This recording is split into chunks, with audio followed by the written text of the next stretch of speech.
Since I don't have internet, I'm gonna take a video from my memories because I look so pretty.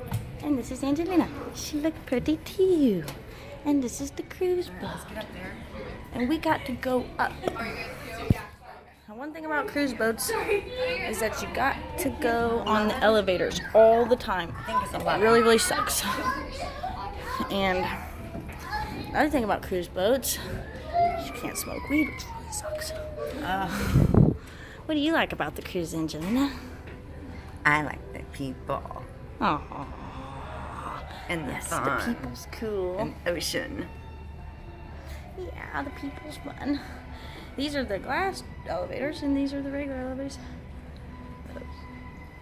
You know what I hate the most about the cruise boat? The morning sickness. The rocking back and forth of the boat. The seasickness. Makes you feel ill. It's really ill. All right, here we go. Here's our elevator. Here's our elevator.